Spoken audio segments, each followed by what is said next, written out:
Velkommen til Realstaten. Mit navn er Jonas Herby, og Realstaten det er podcasten, hvor du, sammen med mig og mine gæster, bliver klogere på, hvad regulering betyder for det danske samfund og den enkelte dansker.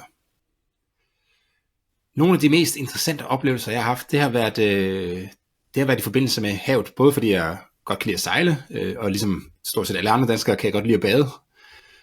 Og så har jeg også taget dykkercertifikat og undervandsjaget en smule i min tid, og og det har altid fascineret mig lidt, det der, når man kommer ned under vandet, hvor det bare er, jeg vil ikke sige helt stille, men underligt stille, og rart stille, mens man så opdager, at der faktisk er ret mange små dyr, som man aldrig nogensinde har set før, som er nærmest inde, hvor man normalt tramper rundt med børn i badebukser. Der kan der faktisk være fisk, der ligger på bunden og kigger på vores fødder. Men har havet det så godt, som det kunne have, og er der noget, som man som regelstat kan gøre for at havet bliver endnu bedre, eller modarbejder man måske lige frem de ønsker, vi har for havet? Det er noget af det, vi skal snakke om i dag, hvor jeg har Morten Rosenvold Villadsen med i Realstaten. Velkommen til, Morten. Tak for det, Jonas. Morten han er flere gange blevet Danmarksmester og sat rekorder i fridykning og undervandsjagt, og i dag der arbejder han for Danmarks Naturfredningsforening.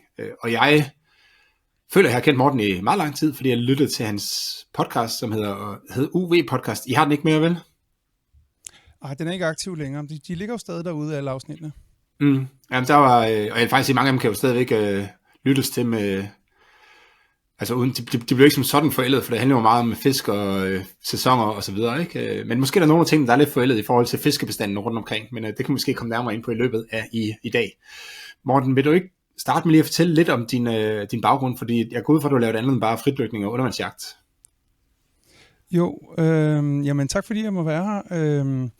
Jeg hedder Morten Rosenvold Villadsen, og jeg er 44 år og bor nord for København, et rækkehus med hustru og 2 døtre. Og jeg har, ligesom dig, også altid været glad for havet. Og det har været med fiskeri, og det har været så i mange, mange år som undervandsjæger og fridykker. Og det har selvfølgelig været i Danmark primært, men også andre steder i verden. Alene dyb fridykning skal man jo typisk rejse lidt for alvor og have nogle egnede steder. Men altså som sagt, så ja, altså havet har været en stor del af mit liv, også her de sidste 15 år, hvor jeg så har været selvstændig. Og ja, som sagt udgivet podcast, men også skrevet bøger, lavet kurser, fundet videoprojekter, foredrag og så videre i forbindelse med undervandsjagt og fridykning. Og på den måde kom jeg jo rigtig, rigtig meget i vandet og fik set rigtig meget, udover at jeg jo også konkurrerede og bare fordi det også var min hobby, at jeg ligesom tog omkring og stak hovedet under vandet mange steder, fordi at jeg havde en mission med, at jeg ville fange en fisk i Vesterhavet eller et eller andet. Der kunne være alt muligt, der drev mig ud til hjørnerne af Danmark rundt omkring i forskellige sammenhænge. Og så skete der jo det, at jeg undervejs begyndte, og det var ikke kun mig, det var også alle mine kammerater og undervandsjæger, at vi begyndte at snakke om, okay, det var da også lidt dårligt her at sammenligne med sidst vi var her. Det er måske bare et dårligt år for torsk, eller et dårligt år for skrub, og så året efter var det så heller ikke særlig godt igen, og sådan, til sidst så begyndte man sådan, okay, hvor er alle de der fisk henne? Og inden for undervandsjagt er mange af dem, der udøver, de er marinbiologer. Det er jeg ikke af uddannelse. Så der var altid nogen, der ligesom havde nogle gode faglige bud på, hvad der lige kunne være sket. Men jeg tænkte også på et tidspunkt, at jeg blev simpelthen nødt til at løfte her op. Altså det her problem med at se, at havet får det dårligere. Det bliver færre fisk. Så den podcast, jeg havde, den blev mere og mere, hvad skal vi sige, naturundersøgende, så jeg inviterede forskere i studiet, jeg inviterede politikere, der arbejdede med fiskeri og havet i studiet, og spurgte dem ud sådan, jamen, hvad gør I så konkret, eller hvad ser I derude, eller hvad siger forskningen, hvad er resultaterne, hvad er vejen frem, ikke mindst, og hvordan får vi det rige hav tilbage. Og når du først begynder at ligesom stikke hovedet ned i det kaninhul, så finder man ud af, at det er meget, meget stort. Fordi at den her oplevelse med, at hvis du har undervandsjaget i Danmark i 15-20 år, at du så kan se en udvikling, det er jo ikke sådan, at for 15-20 år siden, at der var det bare Shangri-La paradis. Altså sådan virker det i dag.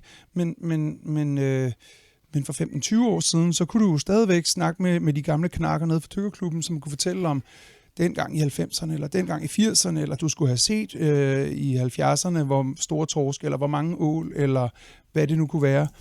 Og på et eller andet tidspunkt, så holder den menneskelige hukommelse jo ligesom op. Så er der ikke flere morfædre, der kan huske, hvordan det var, da de var børn. Ikke? Så er vi jo en 60, 70, 80 år tilbage.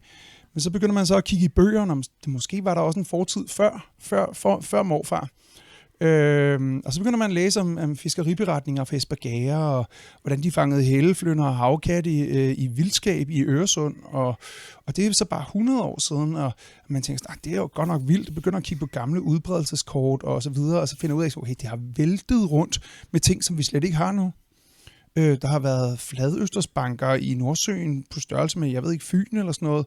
Der er 0 nu, og der har været helleflynder, som sagt, i hele Kattegat og ved Samsø og Øresund. Altså en fisk, som næsten kommer i avisen, hvis du bare fanger en 20 cm helleflynder ved Helsingør i dag.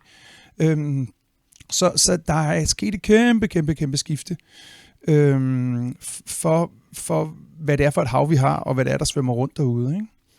Og så kan man sige, jamen, er der... Ja, fortæl. Nå, jeg kan huske, jeg havde en svigerfar på et tidspunkt, som fortalte om, at da han var barn, og det må være 60, ja, det er nok de der 60 år siden, eller sådan noget, ikke 65 år siden, at der tog de ud til Vesterhavskysten, og så kastede de sådan en krog ud med noget bly på, eller sådan noget, altså en stor krog, så trak de den bare hen over bunden, og så kunne de hive fladfisk op på den måde. Og det, jeg kan huske, da han fortalte det, så tænkte jeg bare, det lød helt magisk i mine øjne på det tidspunkt, ikke? Det er jo så 30 år siden efterhånden, ikke? Men jeg synes, det lød sådan helt magisk, at man kunne stå og gøre det på den måde, ikke? Jamen præcis. Altså, der har været så mange fisk, så vi ikke kan forstå det. Og når jeg siger, at vi ikke kan forstå det, så er det næsten på et niveau, hvor vi næsten ikke kan tro på, at det har været sådan. Og det er det, man kalder shifting baseline syndrome. Altså, det er, at vi kan kun forestille os, og vi savner kun det, som vi selv har oplevet. Altså vores egen barndoms mangfoldighed eller rigdom. Og hvis der ligesom ligger noget før det, så kræver det virkelig en stor indsats for at forestille sig det liv, der har været, som har været endnu vildere, end man nogensinde selv har oplevet det, og så samtidig se ud på den verden, vi har i dag, og så ligesom forstå, okay, verden i dag er unaturligt fattig. Der er unaturligt lidt liv i havet. Det er på ingen måde nok at kigge 10-20 år tilbage, hvor jeg selv startede med at undervandsjage.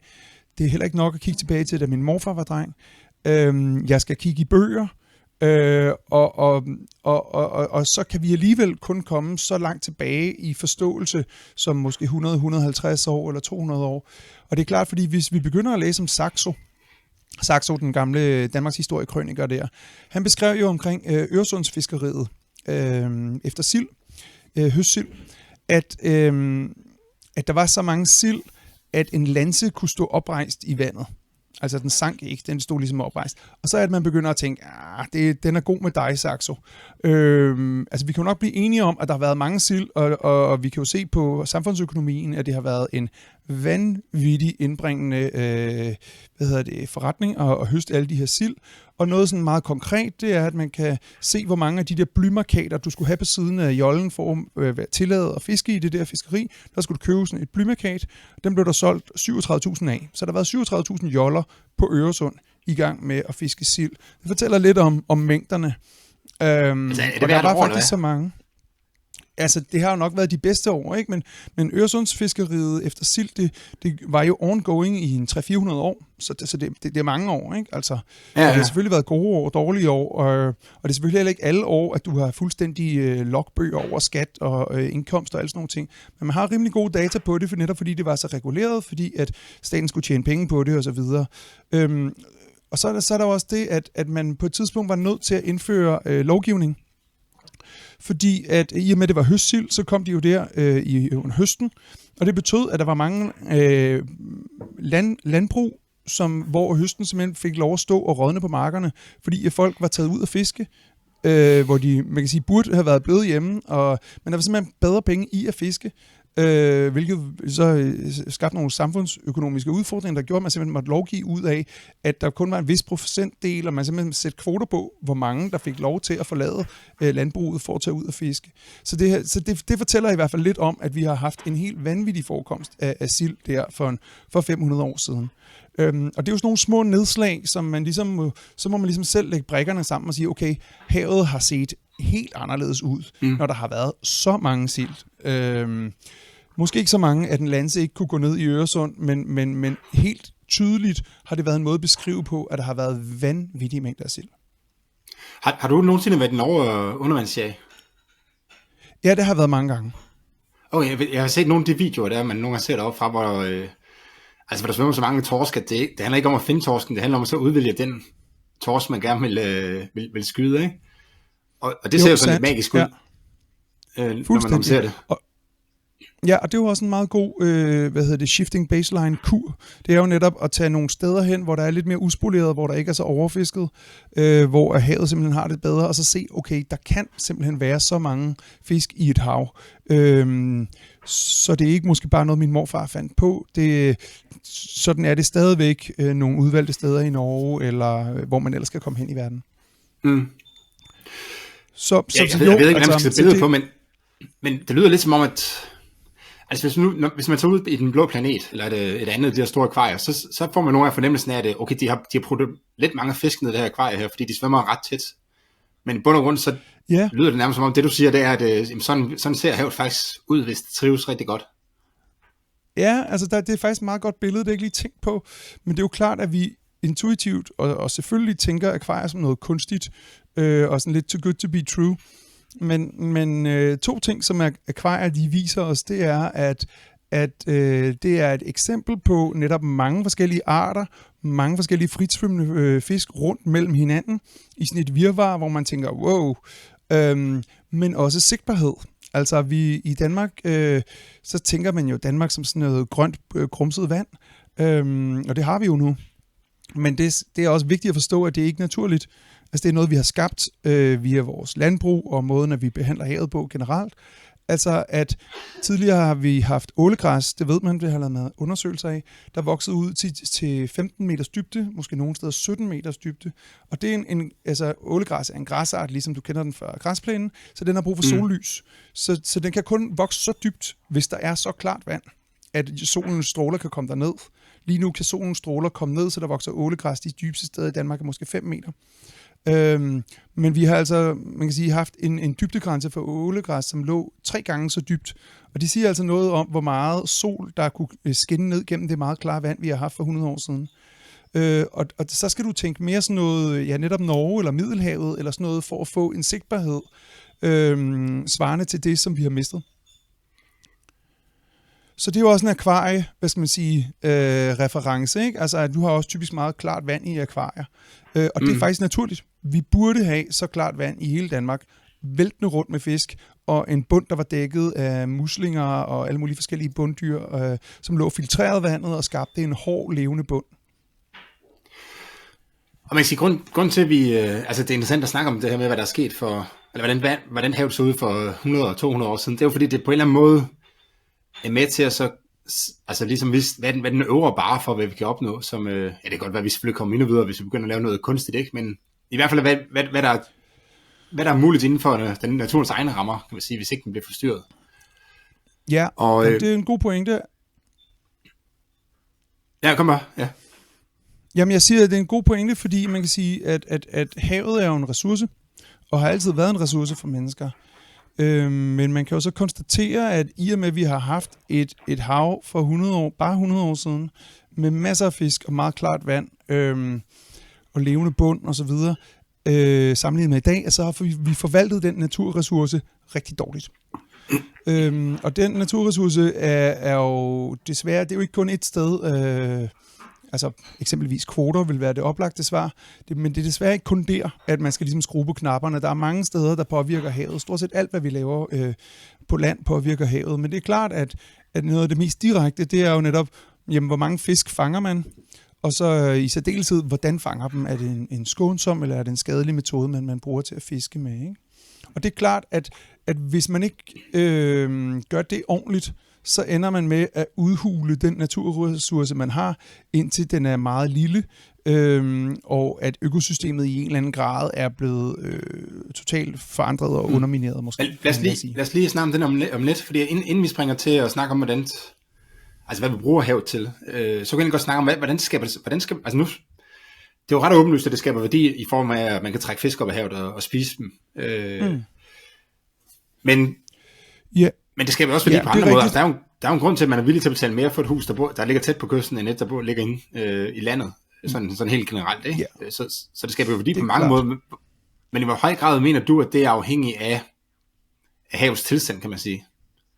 Altså, måske skulle lige uddybe mit spørgsmål, fordi jeg er selv rigtig meget i tvivl, fordi at de fleste danskere, de er jo trods alt inde ved kysten, hvor vandet er sådan, altså de kommer ikke ud på de her 5 meters dybde, så de støder jo på ålegræs, og der ligger også nogle, der kan også godt være nogle småfisk og de her ting, man ser, og udsigten er jo den samme, nærmest uanset hvordan det ser ud nede under vandet, ikke?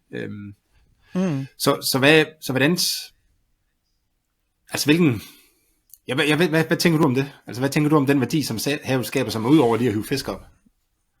Ja, altså der er ingen tvivl om, at havudsigt gør jo, at dit hus er fordoblet i pris. Og det er næsten lige meget, hvad det er for et hav. Altså hvor meget liv der er, og så videre, og så videre. Så det tror jeg, at man på en eller anden måde siger, der er vi næsten på en konstant.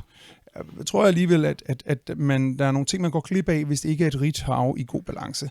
Men det kan vi lige vende tilbage ved. Så er der selvfølgelig det der fiskeri, og det er klart, at hvis du overnytter en ressource, så vil det udbytte blive mindre over tid. Men så er der også nogle måske lidt mere oversete ting, som eksempelvis den blå turisme.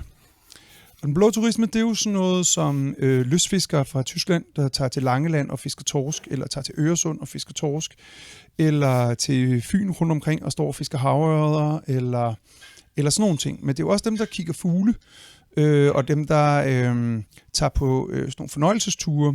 Og i virkeligheden har vi jo fået en stor blå turisme omkring tunen, der er vendt tilbage i Øresund, hvor at alle de tidligere lystfisker kutter, at de er jo begyndt at lave tunsafari nu, i og med at man ikke kan fange torsk i Øresund længere på grund af lovgivningen.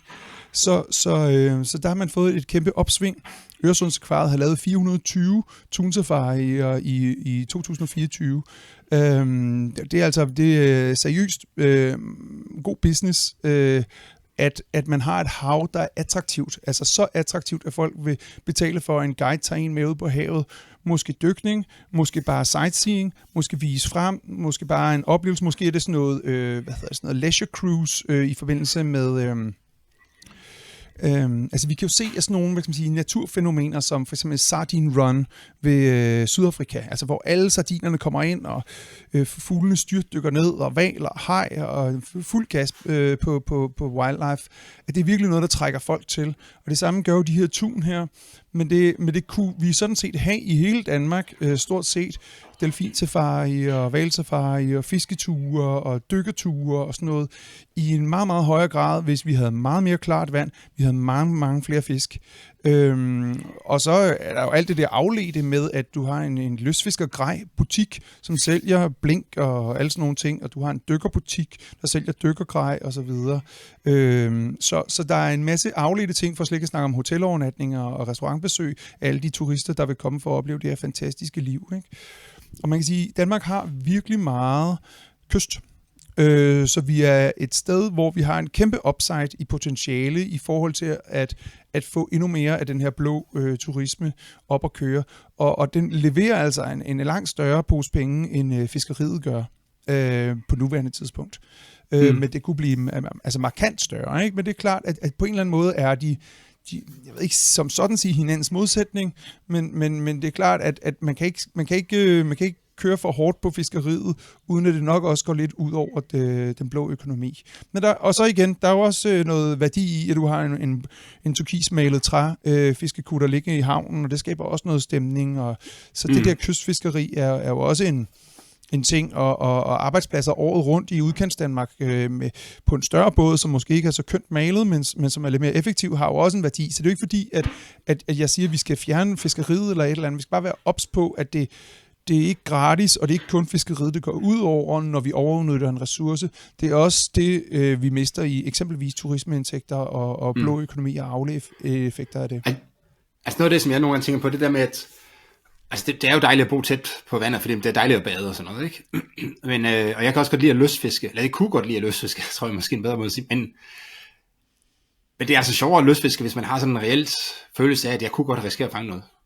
Altså, der er en chance for, at jeg fanger noget. Men det der med at stå og kaste snøren ud, bare... Altså, da jeg var barn, kunne jeg godt stå og så fiske i en eller anden... Jeg kan huske, at jeg engang fiskede min bedsteforældres fuglebad. Og der fangede jeg jo ikke noget, men jeg synes, det var interessant. Men når man bliver lidt ældre, så tænker man, okay, jeg vil gerne have, der en vis chance for, at man fanger noget. Og den har jeg på en eller anden måde bare mistet, den der, fordi... Altså, og det er egentlig ikke baseret som på egne erfaringer, men det er mere det der med, at jeg synes, jeg læser mange historier om, at fisken de er væk, og så har jeg på en eller anden måde givet op, ikke? Altså, der står stadig ikke folk og fisker op i mine forældres sommerhus, men det er sgu sjældent, jeg møder nogen, der har fanget noget, for at være helt ærlig. De har næsten aldrig fanget noget, når man slår dem. Jeg tror, de fleste danskere på vores alder, her midt i livet, at vi har sådan nogle barndomsminder, om at man tog ud med netop, morfar eller hvad det kunne være, og fiskede, og rent faktisk fangede noget. Altså, at de fleste har en eller anden lystfiskerhistorie i familien, og den ligger som regel nogle årtier tilbage. Så alle har en eller anden fælles, eller de fleste familier har i hvert fald en eller anden oplevelse af, at da det var barn, så var det muligt, og det er ikke muligt længere. Og man kan sige, det er jo et tab for hele Danmark. Altså, det er jo alle danskere stort set. Og selv dem, der ikke fisker, så jeg vil tro, at de fleste også synes, det er et tab. Altså sådan, det er sådan en lille sorg måske, at jamen det kan nok ikke rigtig lade sig gøre længere. Og bevares. Der skal nok være en mole eller 10 i Danmark, hist og pist, hvor der bliver fanget lidt fisk. Det er slet ikke det. Men det der allemands tilgængelighed, og netop som du siger, en eller anden tro på, at her kan vi tage ud og fange lidt fisk til aftensmaden, den er ligesom forduftet stort set hele kysten rundt. Jeg kan huske, jeg tror, det var en af de sidste afsnit i jeres podcast, hvor der jeg mener du der, jeg mener i hvert fald, det var din podcast, hvor der er Johannes, I talte om, at I havde været til en konkurrence, hvor folk ikke havde fanget, at de har simpelthen ikke fundet skrubber.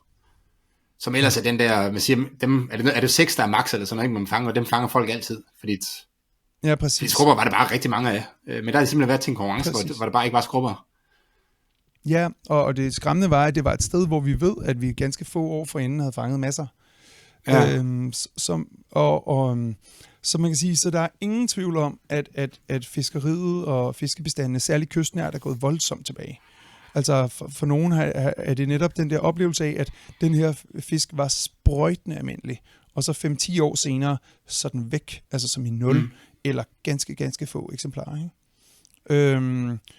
Så det er da også et tab for mig. Altså det er sådan en personlig sorg. Jeg havde jo konkret et firma, som lukkede ud af, altså der var mange ting i det og så videre, men det var da helt klart ikke nemmere at have et firma kørende som undervandsjæger og så videre i en verden, hvor man hele tiden medierne var fulde af, og ens egen oplevelse hele tiden var, at jamen, det går den forkerte vej, der er færre fisk, og det ser dårligere ud, sigtbarheden er dårligere, iltsvind og så videre, ikke?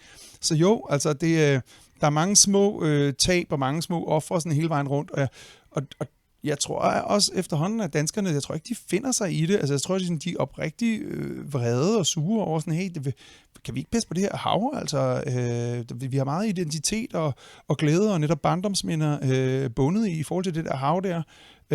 Så det er sådan, jeg tror, hvis man om noget kan samle danskere som folk omkring en sag, så tror jeg, at man synes, at hav faktisk er ret vigtigt.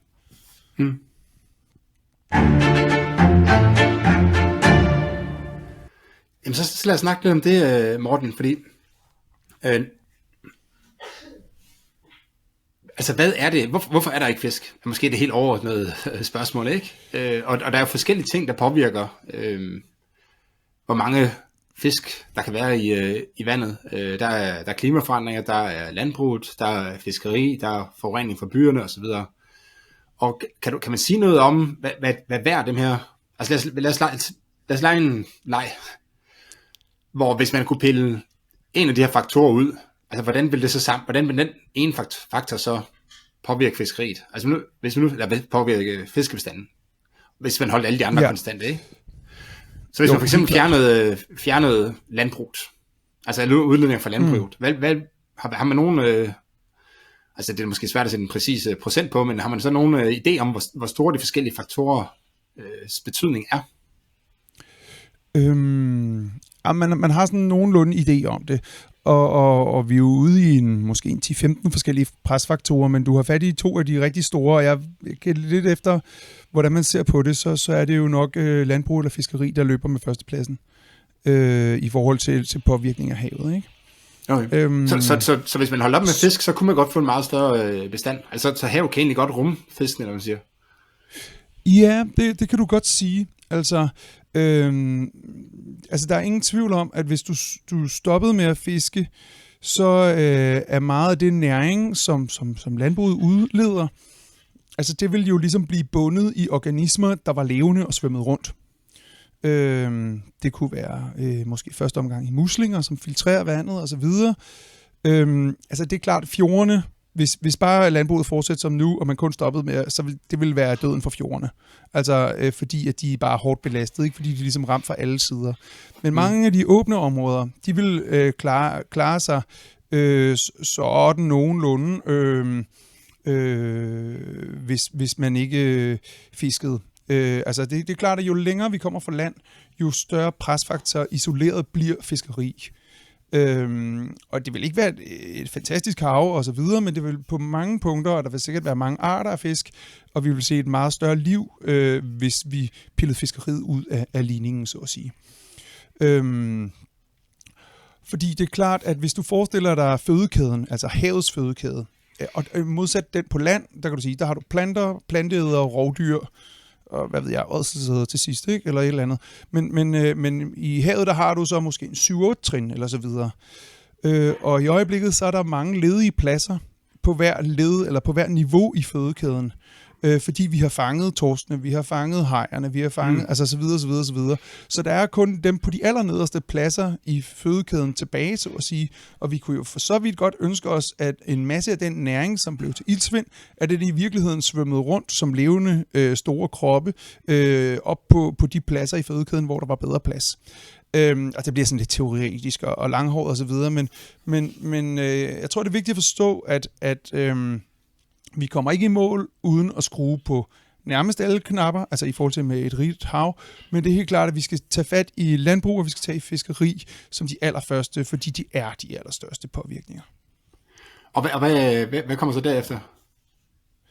Jamen, så derefter, så igen, så skal du sådan overveje det ene og det andet. Men det er klart, at udledninger fra andre menneskelige aktiviteter, og der vil sige industri, altså det er jo ofte sådan giftige udledninger, eller kloakker, kommunerne, er også en hård en.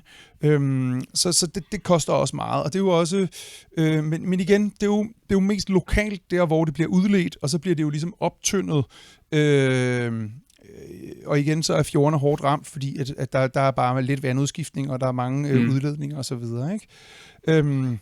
Så det kunne helt klart være en anden ting. En anden ting, som jeg også vil påpege, det er råstofindvinding. Altså det, at der bliver suget sand og suget sten op til byggeri og grus, cement og så videre. Og også mange steder bliver det sand jo så pøset ud over kystnært, altså fordi man sandfodrer. Så du ødelægger bunden et sted ved at suge den op, og så hælder du den ud over et andet sted og ødelægger også der. Og det er sådan en Sisyfos arbejde, fordi at bølgerne kommer jo lige så stille og fjerner det der sand igen. Så vi har at gøre med en kontinuerlig ødelæggelse af levesteder, både der, hvor du suger, og der, hvor du hælder det hen. Så det er også en ret stor ting, altså. Og så er jo alt det historiske stenfiskeri. Altså selvom det er stoppet med at hive meget store sten op af havet, så er de jo ikke blevet lagt tilbage. Så de mangler jo stadigvæk derude. Og store sten er en super vigtig levested. Altså det er jo også ligesom en levestedsgæld, vi har til fortiden, at vi mangler simpelthen store sten derude. Det kan jeg faktisk huske, at jeg engang læste en historie om i Limfjorden, hvor de havde dumpet nogle sten, og der, avisartiklen, nu læser jeg kun avisartiklen, det er mange år siden, ikke? Men der var de overrasket over, hvor mange fisk der var kommet. Altså bare det, man ligesom havde skabt det der habitat til dem, ikke? At så var de simpelthen bare kommet tilbage, de fisk der, og der var et meget rigt liv der, ikke? Jo, og altså stenrev fungerer lidt som magneter for fisk på en eller anden måde. Lidt ligesom hvis du planter en sommerfuglebusk i din have, så kommer der sommerfugle til. Ikke fordi der er blevet flere sommerfugle i kvarteret, men fordi at de godt kan lide at være på din sommerfuglebusk. Og sådan er det også lidt med stenrev. Så man kan sige, i sig selv, så skaber stenrevet, det er ikke som sådan en fabrik, der har produceret 100 fisk ud af ingenting. Det er fordi, det er et godt sted at være fisk, og derfor hænger fisk ud i nærheden af de der stenrev. Og det er super godt, fordi det gør, at de kan stå i læ af strømmen, og de kan måske gemme sig under stenen og undgå at blive spist af en sæl, og så videre, og så videre. Og der vil ikke være et stort fiskeri lige omkring et sted, hvor der er mange sten, fordi fiskeriet ligesom ikke kan komme til. Så på mange måder er stenrev super, super godt. Man skal bare forstå, at det er i første omgang en magnet og ligesom et lille helle, mere end det decideret er en fabrik, der har skabt gange 100 flere fisk i havet lige der. Mm. Men det er selvfølgelig en del af en større mosaik, som skal være derude, altså af forskellige ting og sager. Der skal jo være sandbund, der skal jo være ålegræs, der skal være muslingerev, og der skal være østersrev, og der skal være stenrev, og der skal være det hele, ikke?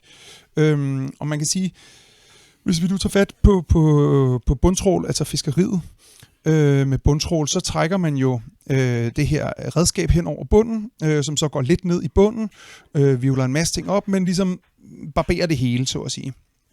Og det er et ødelæggende fiskeri, forstået på den måde, at du ikke kun fanger det, som du drømmer om at fange, men du fanger også alt muligt andet, og du ødelægger alt muligt andet undervejs. Så det er en rigtig ærgerlig måde at fiske på.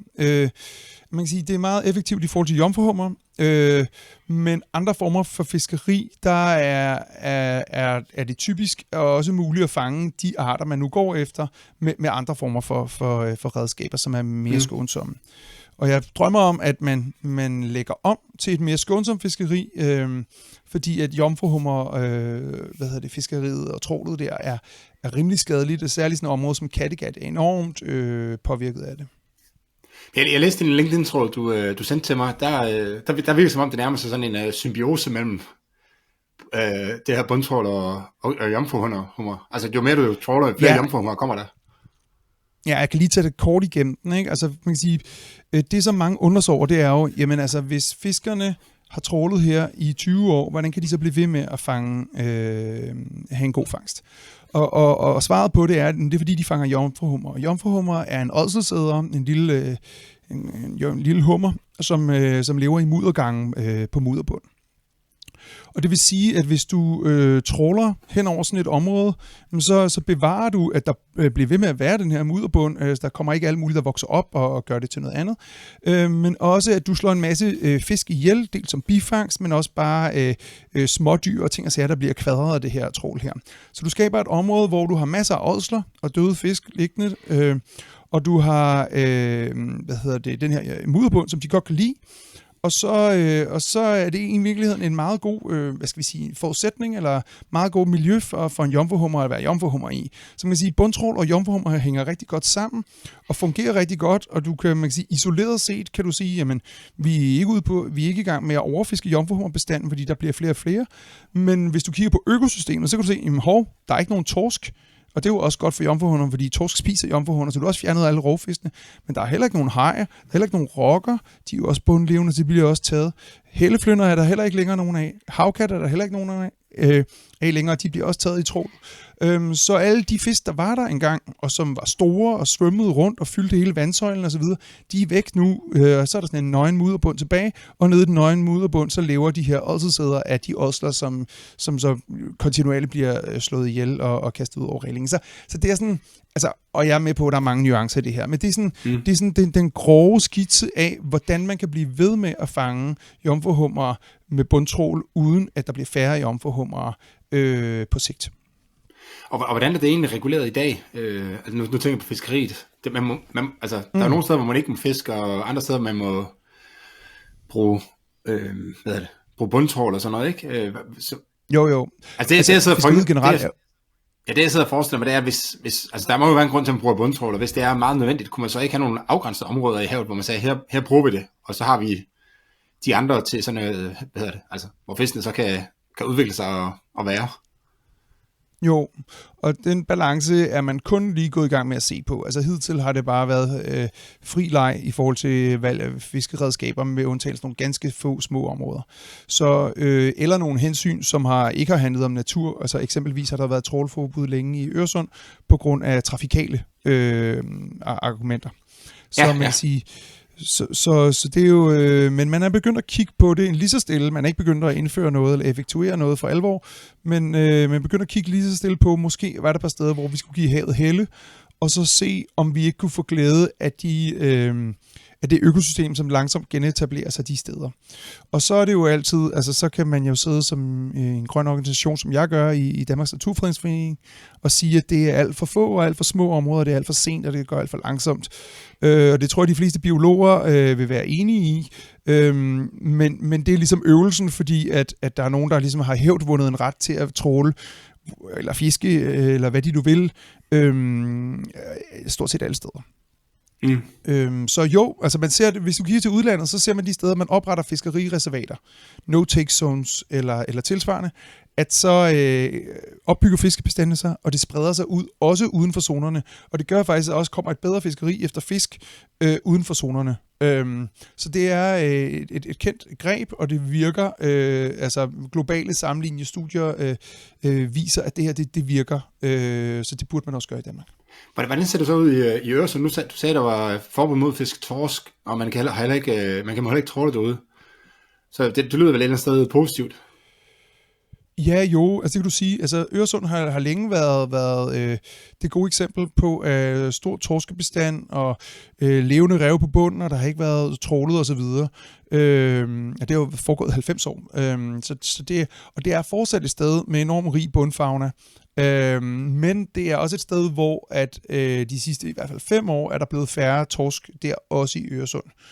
Og så kan man sige, så virkede det ikke alligevel og så videre, men det er kun, hvis man kigger isoleret på torsk. Altså Øresund er stadigvæk et sted med meget rig havnatur, overall på tværs af alle mulige arter. Men torsken er sandsynligvis dels blevet overfisket af garnfiskeri, og så skal man også huske på, at Øresund er faktisk et lille havområde. Så måske er det ikke stort nok til simpelthen at opretholde en selvstændig torskebestand, og så lige præcis Øresund med København og Malmø på hver sin side, og masser af skibstrafik, er jo ramt af mange andre presfaktorer. Så det er jo et meget godt eksempel på, når du siger, jamen, hvad hvis vi fjerner en presfaktor? Det kunne så være bundtrål. Hvad sker der så? Jamen, tilsyneladende går det rigtig godt, hvis vi kigger på Øresund. Men det gør jo altså ikke, at det er perfekt, fordi der er jo stadigvæk alle de andre presfaktorer, ikke? Ja, og det er måske meget godt god mulighed for at springe videre til jeres, fordi du sendte mig jo nogle materiale her, for at vi skulle tale sammen. Og der var faktisk et af jeres forslag i forhold til fiskeriet, som jeg synes var, eller det er vel det hele materialet handler om på den grund, men som jeg synes var rigtig interessant for sådan en podcast, der hedder Regelstaten. Og som egentlig også udstråler sådan en ret stor forståelse for økonomisk tænkning, så jeg gætter på, at du godt ved, hvad jeg taler om. Det her, nu kan jeg ikke huske, hvad det hedder. Jeg har lyst til at sige total overvågning, men det kalder I det ikke. Ja, men kan du lige prøve at uddybe det for lytterne? Jo. Det emnet er fuldt dokumenteret fiskeri. Og fuldt dokumenteret fiskeri er sådan rent teknisk, installationsmæssigt, at man har nogle strategisk placerede kameraer på et fiskefartøj, og man har det, man kalder en black box, som er sådan en GPS sender, som også kan registrere sådan noget med hastighed, og om redskaberne er i vandet eller oppe. Og det vil sige, at du får et fuldstændigt billede af, hvor den her fiskekutter den sejler henne, og så kan du se der, hvor fangsten bliver hævet ind, præcis hvad der bliver fanget. Og der er også et undervandskamera, så hvis noget af det falder af i det ligesom møder havoverfladen og så videre. Marsvin, de kan godt, for eksempel, de er store, de kan godt ligesom ryge ud af nettet i det, at man hiver nettet op af vandet, og det vil så det undervandskamera så fange, hvis det var. Så det er altså et fuldt dokumenteret fiskeri, og der er noget AI-software, som allerede på nuværende tidspunkt kan vurdere, om det er en sild, og den er så lang, så må der være så meget afskrevet på kvoten. Så man kan lave et total real-time analyse og opgørelse af ens fangst. Ja, så det man skal forestille sig, nu gætter jeg, fordi jeg ved ikke præcis, hvordan det foregår, men nu gætter jeg, det er, at fiskene bliver hævet op af havet, og så kommer de i en eller anden silo eller andet noget, og så ryger ud på et transportbånd. Og det er så på transportbåndene, at fiskene bliver filmet og genkendt. Og på princippet kan det så også være et menneske, der gør det, men kunstig intelligens er ret oplagt her, fordi et fisk er sådan rimelig ensartet. Ja, altså en sild ser ud som en sild nu engang gør, ikke? Jo, lige præcis. Så på nuværende tidspunkt, så foregår det ved, at fiskeren manuelt står og sorterer tingene, og så tager han i land, og så hvis fiskerikontrollen kommer på besøg, så er det efter han er kommet i land, at fisken så bliver kontrol og tjekket. Og ellers så bliver de jo så selvregistreret af fiskeren, ikke? Men alt det der selvregistrering og fiskerikontrol på den måde vil være overflødigt. Og det, som er det spændende i den her snak, det er jo netop, at der er en masse fordele for fiskerne i det her. Og de kan ikke se dem lige nu, fordi det er ikke den historie, der er blevet fortalt, og der må vi jo også som grønne organisationer kigge ind af, men også politikerne kigge ind af og sige, okay, vi går glip af en kæmpe mulighed for at frisætte erhvervsfiskeriet i forhold til regler og økonomi og fleksibilitet og innovation, hvis bare, at vi kan få folk til at forstå, at det her kamera havde det eller elskede det, men det er et nødvendigt onde for, at vi kan komme i mål med det her. Må jeg lige prøve at afbryde her, fordi det tror jeg er ret vigtigt for historien her, det er, at når man tager ud og fisker, så er der nogle fisk, man gerne vil have, og så er der en hel masse ting, som ryger op i nettet ved et uheld på en eller anden måde. Ikke? Og den måde, som man historisk har forsøgt at håndtere det her på, det er at så indføre alverdens krav. Du kan måske fortælle nogen om, hvordan redskaberne skal se ud, og hvordan de skal bruges, og hvor ofte de må bruges osv. Og hvilken periode sikkert også. Ja, lige præcis. Der findes et utal af regler. Når jeg snakker et utal, så er vi på den anden side 1000 forskellige detaljer omkring, hvordan du må reparere dit udstyr, hvilke dimensioner, materialer, alt muligt. Altså virkelig, virkelig, virkelig meget. Og de er alle sammen lavet for, at fiskeriredskabet skal være relativt skånsomt. På den ene eller den anden måde, undgå bifangst. At man kan sige, at det mest oplagte eksempel, som jeg tror, de fleste kan forstå, det er størrelsen på maskerne i nettet. Det er klart, at hvis du har meget små masker, så fanger du mange flere ting, og også meget små ting. Men hvis du har meget store masker, som vi kender det måske fra et volleyballnet eller et eller andet, så kan du kun fange store fisk, fordi det er kun dem, der ligesom bliver fanget af store masker. Så der er en masse krav, og så er der forskellige, sektioner af et fangstredskab, oppe, nede, foran, bagude og alle sådan nogle ting. Og nogle af dem må man have vægte på, og nogle af dem må man ikke have vægte på, og igen maskestørrelser og dimensioner, sådan enormt meget af den slags. Udfordringen er jo, her, fordi at det... Ja? Som økonom sidder man her og tænker, det er jo sådan en klassisk central planlægning på en eller anden måde, ikke? At man siger, der er nogle fisk, som vi ikke ønsker at fange, og så må man sidde et eller andet sted inde på Fiskeristyrelsen, eller hvad det nu hedder, hvem der nu sidder og laver de regler, måske nede i EU, og så siger, jamen så må vi fiske på den her måde, og bruge den her garnstørrelse og sådan noget, og de regler er jo ikke grebet ud af den blå luft, de virker sandsynligvis i gennemsnit, altså at selv hvis man satte det 100% fri, så vil det stadig være den måde, som fiskeri vil fungere på, fordi at sådan er det mange steder, men der kan også være nogle lokale forhold, som er umuligt til højde for fra centralhold. Så det kan være, at du fisker i et eller andet område, hvor forholdene er en lille smule anderledes, så hvis du gjorde det på en lidt bestemt måde, brugte nogle bestemte vægte, eller hvad ved jeg, så kunne du undgå meget af den her bifangst, og i meget høj grad fange det, som du egentlig er interesseret i. Og det er det, jeg synes, der er meget interessant ved jeres forslag. Det der med at sige, at det var, hvis man kunne sige, vi kan lige komme tilbage til, om man kan det, men hvis man kunne sige, okay, vi dropper alle de her regler om, hvilken værktøj I må bruge. Der kan godt være noget i forhold til, at man må skrabe bunden og sådan noget, ikke? Men i hvert fald en stor del af de her regler. Og så filmer vi bare det, I får op, og så er det I, altså så må I, at i det I får op, der må I så gøre, hvad I kan for at så få så stor en andel af nyttefisk som muligt. Og det kan så være forskelligt, hvordan fiskerne de håndterer det her, men i virkeligheden så frisætter man så innovationen og gør de her lokale tilpasningsforhold meget mere tilgængelige for fiskerne. Ja, jeg er med på, det en lille smule teknisk her, men jeg tror, det er vigtigt at forstå, at bifangst egentlig også er uønsket af de fleste fiskere.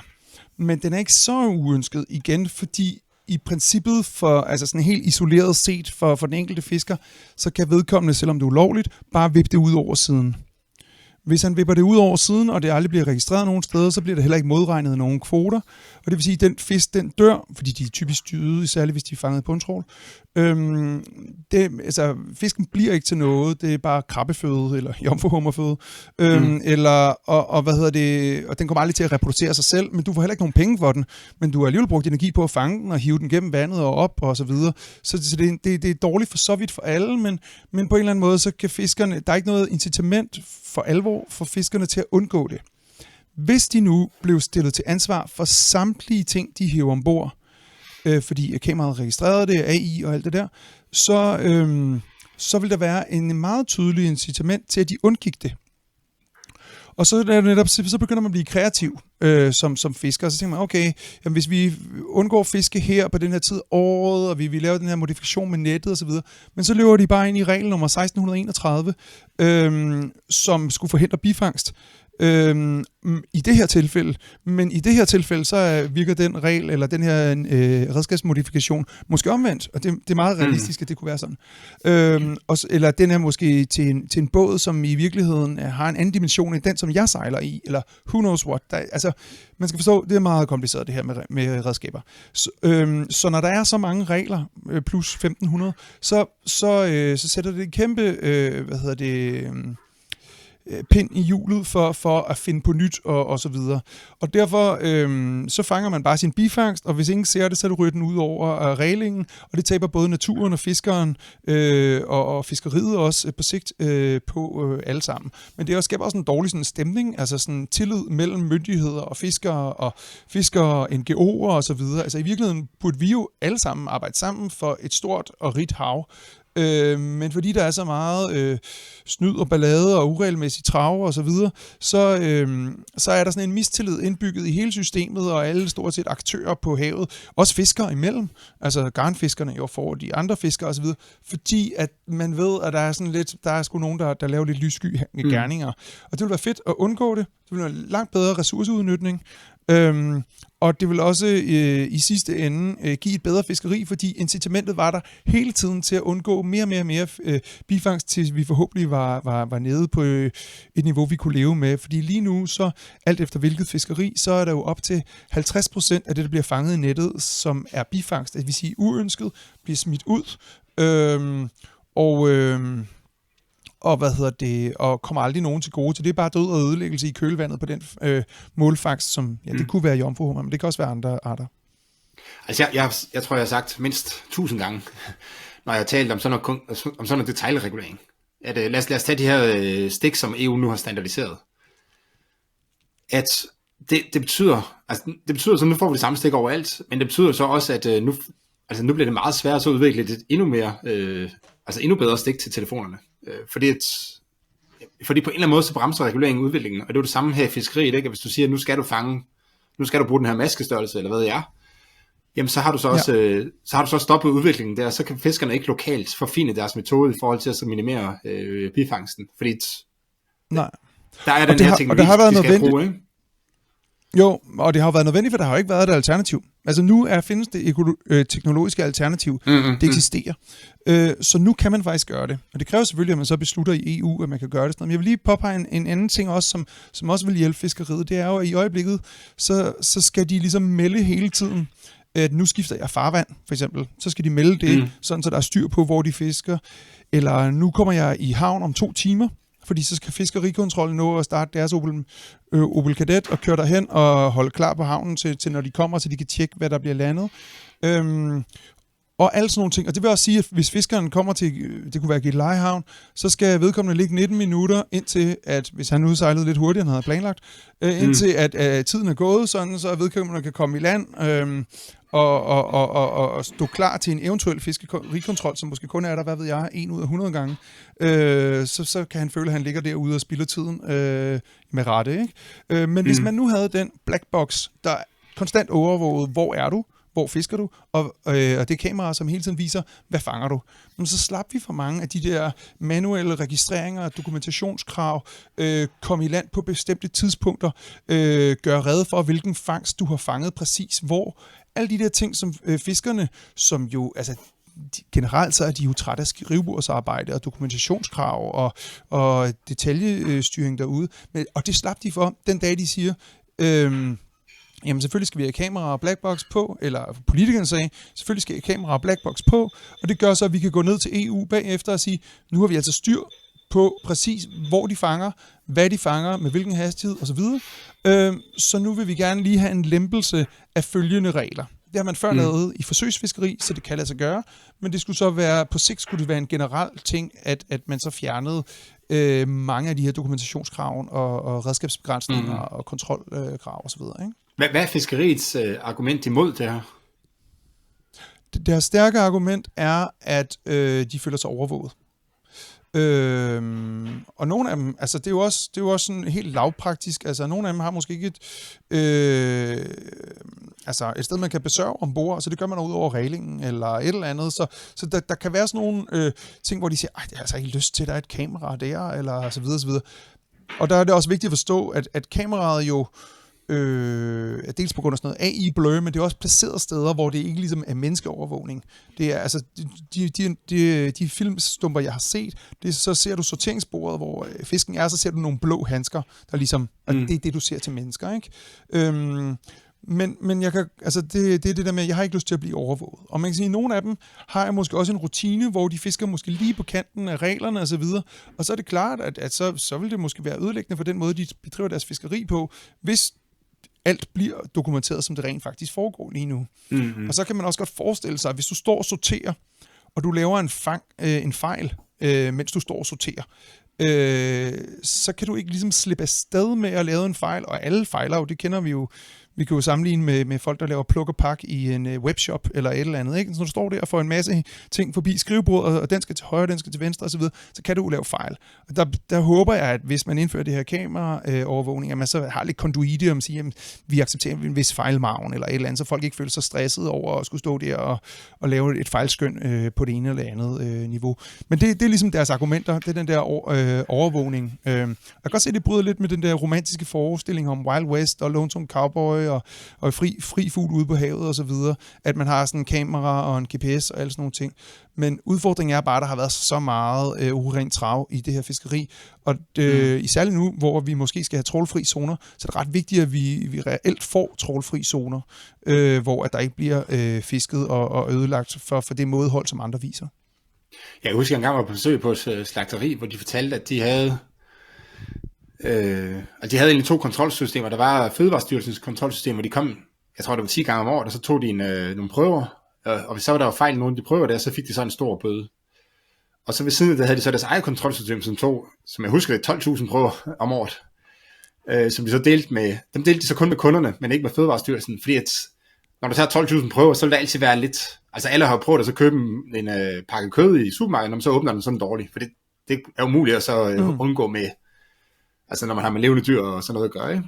Men problemet er, hvis de delte de data med Fødevarestyrelsen, så ville de få en bøde for alle de prøver, der gik ud over, som var dårlige. Og det var de selvfølgelig ikke interesseret i. Men når de viste den til kunderne, så sagde kunderne, okay, det ser godt ud, fordi de har ligesom en eller anden, altså navn, de ligesom kan acceptere på en eller anden måde, ikke? Og det er jo lidt det samme her, ikke? At hvis fiskerne, altså på en eller anden måde, så det skal nærmest komme samtidig, ikke? Altså de her justeringer, fordi at hvis bare der kommer, jeg kan godt forstå, at man føler, at man strammer skruen rimelig meget, hvis det lige pludselig er, at nu håndhæver man reglerne 100%, hvor man før kunne håndhæve dem 10%, og ligesom levet med, at jamen, så ved vi godt, der er lidt, altså der bliver snydt lidt, men det er jo også ligesom på en eller anden måde indenfor, altså det er jo ligesom andre folk, de kører for hurtigt, ikke? Altså alle snyder jo også en lille smule på landevejene, eller næsten alle, under forståelse af, at så en gang imellem, så falder hammeren, ikke? Men hvis man fik en GPS i, som målte ens fart hele tiden, så man blev snydt hver eneste gang man kom over, eller blev ramt hver eneste gang man kom over 80, så er det nok også mange, der var sure over det, ikke? Jo, og og jeg tror, det er der, at positionerne er låst lige nu, ikke? Mm-hmm. Altså at, fordi jeg kan se, at,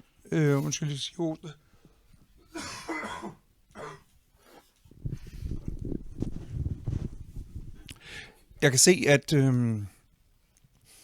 at fiskerne i øjeblikket bare oplever det som et ekstra lag af kontrol. Og og det vil det muligvis også være. Jeg kan dog se, at nogle af dem får så... der er nogle kontrol, hvad skal man sige, rutiner, som de bliver fritaget for. Og der er også nogle redskaber, som de gerne må benytte, som de ellers ikke måtte benytte, hvis de bruger kamera. Lige nu kan man tilmelde sig frivilligt. Og det er jo EU's... altså Danmark har jo EU-formandskab og alle sådan nogle ting, og der bliver forhandlet ting og sager igen. Så det er også oplagt, at man vil, altså fremadrettet vil forhandle bedre vilkår ind til dem, der ligesom lader en kamera og blackbox installere. Fordi så får vi det er faktisk... det der... Ja, altså det er for eksempel sige, man kan forestille sig, at så får du, nogle ekstra kilo bifangskvote af torsk, som gør, at du mere smidigt kan bedrive dit jomfruhummerfiskeri, eksempelvis. Ikke? Så det får du, fordi at vi regner med, at der er et mørketal for dem, der ikke har kamera, at de smider det ud over reglingen, i hvert fald en vis procentdel. Men dig, som vi ved har kameraet, du kan så få det som en ekstra bifangskvote, fordi det går OP op et eller andet sted, eller et eller andet i den dur, ikke? Og man kan sige, i øjeblikket, så må man også regne med, at ICES, som er Havforskningsinstituttet, nej, det hedder de ikke på dansk. Det er også lige meget. Det er dem,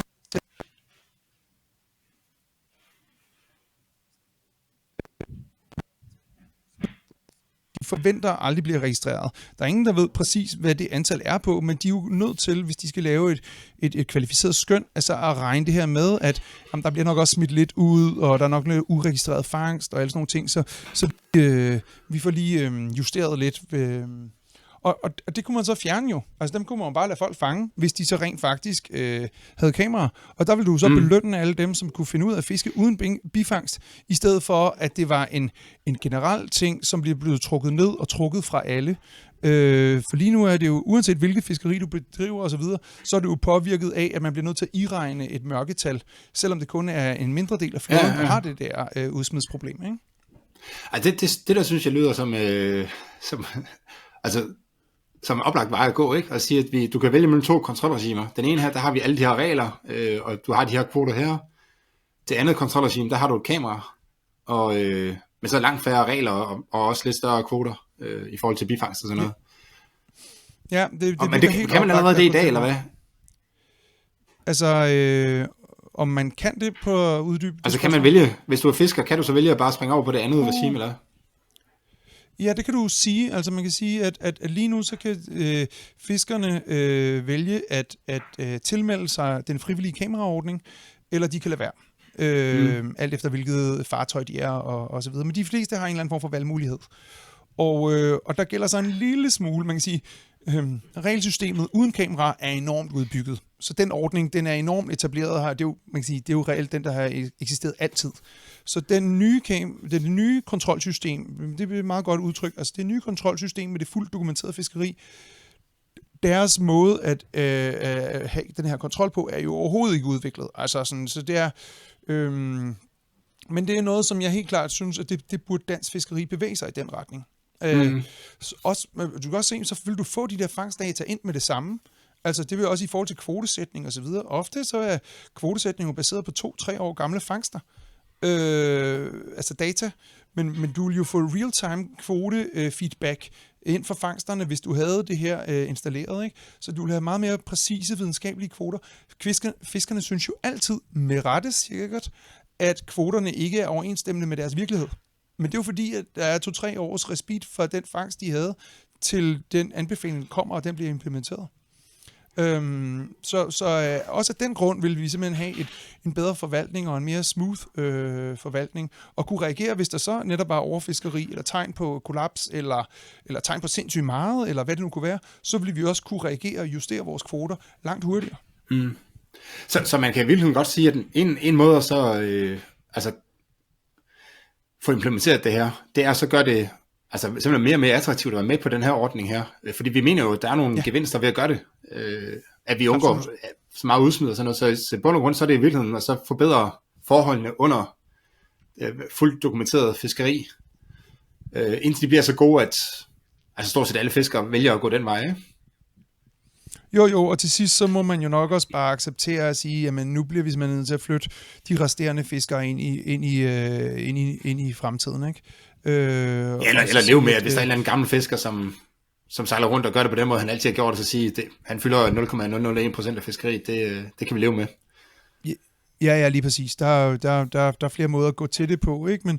Men der er ingen tvivl om, at det her, måden at gøre det her på, hvis man ikke vil sige, at det er obligatorisk. Fordi man kan sige, det gjorde Rasmus Prehn jo for 3 år siden i Kattegat, sagde, det er obligatorisk, færdig. Vi har så store problemer i det her fiskeri, vi bliver sgu nødt til at gøre det her. Så gjorde han det, og Jakob Jensen har lige så pillet det væk igen, og nu står det blafra i vinden.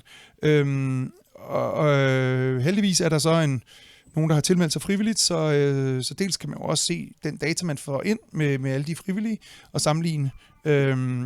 Og så forhåbentlig kan man også gøre det attraktivt på sigt, sådan at man ligesom kan slanke mængden i fiskeriet, og få et mere gennemsigtigt og lovlydigt og bæredygtigt fiskeri med langt bedre rådgivning og langt mindre hassle i forhold til registrering og dokumentation for den enkelte fisker.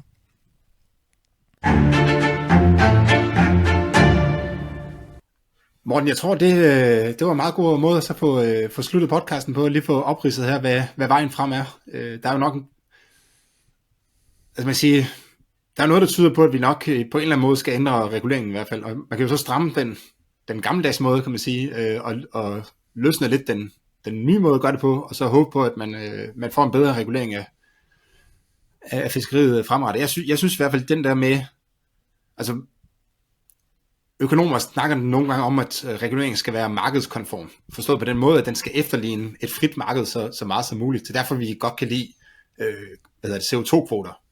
Fordi der går man ikke ind og bestemmer, hvordan udslippet skal være. Man siger bare, at der er en pris på CO2, og så må et marked finde ud af, hvor CO2-ledninger så skal finde sted. Og det er lidt jeg synes, der er meget af det samme i det her fuldt dokumenteret fiskeri, at det bliver lidt markedskonform, for man siger, at vi nu registrerer bare alt det fiskeri, der er, og der er en eller anden kvote for, hvor meget du må fiske. Hvordan de så hiver dem op i vandet, det er i høj grad overladt til jer selv. Om I vil svømme rundt med et spyd og skyde dem under vandet, eller om I vil hive dem op i nogle store kutter, det må I egentlig, det må markedet på en eller anden måde finde ud af, ikke? Så jeg synes, det lyder som et rigtig spændende forslag. Og nu du netop nævner det her med økonomi, så vil jeg også bare lige sådan pege på, at det her, altså havet er virkelig et godt sted at investere, altså i forhold til at det her med, at i øjeblikket, når vi meget af vores fiskeripolitik og kvoteforvaltning og sådan noget, det har været lidt sådan, at hvis vi har haft en 10'er, så har vi brugt en 10'er. Altså vi har været meget hurtige til at udnytte en hvilken som helst bestand, der har vi vist fremgang, og måske også overudnyttet lidt, og så er vi sådan blevet slået tilbage til start. Og man kan sige, både sådan historisk, men også sådan konkret i det helt små. Og der er bare noget, der tyder på, at hvis vi er rigtig gode til at have mådehold, jeg plejer at sammenligne lidt skumfidus-testen for voksne, altså hvis vi skal lade være med at spise skumfiduser til at starte med, men måske gemme en eller et eller andet, så får vi nogle flere senere. Og det er i høj grad det, der sker ude i havet, altså at vi har så svært ved at sige, men altså lige i øjeblikket bliver vi altså nødt til at sætte kvoten her. Jeg er godt klar over, at det kommer til at gøre ondt på den her sildefabrik i Gilleleje, eller et eller andet. Vi bliver nødt til at sætte kvoten her, ellers har vi ikke nogen sild i fremtiden, eller vi har ikke nogen, hvad det nu kan være. Og der har man altså været for kortsigtet i sine prioriteringer, og det gør, at vi slet ikke får den der rente-effekt, som havet ellers kan have, hvis vi udviser mådehold. Hvis vi hele tiden lader noget blive tilbage, som kan formere sig konkret til næste år, med den her rente-vækst, som vi kender jo kurven fra corona og fra alle mulige andre sammenhænge, at det er jo ligesom en meget, meget etableret, gigantisk stor fiskefabrik, vi har derude, men hvis vi hele tiden tager det hele, så er der ikke noget at formere sig af, så at sige. Og det skal man virkelig forstå, at vi er faktisk i en situation nu, hvor at vi hele tiden har 0 kroner på bundlinjen, fordi at, netop som jeg siger, hver gang vi har fået en 10, så har vi brugt den. Det tror jeg bliver sidste morgen. Jeg har kun et spørgsmål tilbage, og det er, hvad er din personlige rekord i undervandsdykning? Det kan være, du har flere, men kan vi få et par stykker af dem her på falderebet? Ja, det kan vi godt. Det er fedt. Det bliver altid spurgt op. Det er stort set lige meget, hvad emnet er, så skal vi lige forbi. Men de er meget, meget publikumsvenlige. Jeg har holdt vejret i 7 minutter og 5 sekunder. Det er bare, hvor du ligger stille i overfladen og bare ligger og holder vejret. Og så har jeg fridykket, altså svømme ned, svømme op til 81 meters dybde. I 2012, forberedelserne til verdensmesterskabet, der lå der i Nice. Og så har jeg svømmet frem og tilbage i en svømmehal 216 meter. Og alt sammen på en vejrtrækning selvfølgelig, og uden balloner og vægte og alt muligt, men bare råt menneske, så at sige, i våddragt med maske på. Og hvad så i dag? Hvad kan du i dag? Det ved jeg ikke. Jeg konkurrerer ikke mere i dag. Altså, jeg tror, at jeg uden problemer vil holde vejret en 3-4 minutter, hvis jeg lige fik et kvarters forberedelsestid. Men jeg vil helt sikkert ikke kunne dykke så dybt i dag, fordi der er meget sådan noget brystkasse-fleksibilitet, som man skal holde ved lige med udstrækning, og der man bliver også bare mere benet og knoglet med alderen, ikke? Så jeg ville skulle gå meget langsomt frem, hvis jeg skulle dykke dybdedykning igen, men jeg havde ikke noget problem, hvis jeg skulle dykke ned og hente en skatkist på, hvis ikke den var for tung, så kunne jeg godt hente den på en 25-30 meters dybde uden problemer.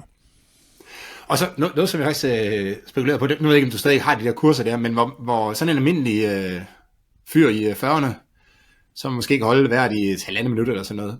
Hvis man tager sådan en fritdykningskursus der, hvad kan man så, altså hvad opnår man så sådan på meget kort sigt? Altså når man kommer hjem den dag, hvad kan man så mere? Ja, altså jeg har lavet en del af sådan nogle 3-timers kurser, hvor folk med alle mulige forskellige sportsbaggrunde, yoga, triathlon, frømand, alt muligt, kommer og vil prøve det der fridykning, ikke? Det er meget normalt, at man i løbet af de 3 timer lærer at holde vejret 3 minutter. Altså hvis du ellers har nogenlunde fysik og så videre, ikke noget prangende eller noget, og du kan sagtens være overvægtig eller i dårlig form, men hvis du ikke har noget sådan decideret funktionelt med lungerne eller vejrtrækning, så ligger det som regel om altså. Og jo bedre du er til at slappe af og være sådan lidt couch potato-agtig, jo mere ro på du kan få, altså jo længere kan du typisk holde vejret. Altså typisk så holder yogapigerne vejret længere end jægerkorps frømandsaspiranterne, fordi at der er alt for meget energi og tension i de der unge gutter, der er styrketræner hele tiden. Hvorimod dem, der har prøvet lidt yoga nidra og afspænding og sådan noget, de præsterer som regel lidt bedre i fridykning, fordi de kan finde ud af at slappe af. Så det er jo meget skægt. Det bliver det sidste, Morten. Tak for din tid. Det var virkelig spændende, og jeg glæder mig til at se, hvordan reguleringen af fiskeriet udvikler sig fremadrettet. Jeg synes, altså man ser jo blandet bud på løsninger fra forskellige NGO'er, men jeg synes sgu, det her det virker rigtig spændende. Den her tilgang til at så regulere fiskeriet, fra et økonomisk synspunkt i hvert fald, så der er sikkert masser af detaljer, som vi ikke har dykket ned i forhold til at beskytte havbunden og sådan noget, ikke? Men ja, det bliver spændende at følge, og det kan være, når vi kommer nogle år ude i fremtiden, at vi skal have en opfølging. Så tak for i dag. Jamen selv tak, det var en fornøjelse.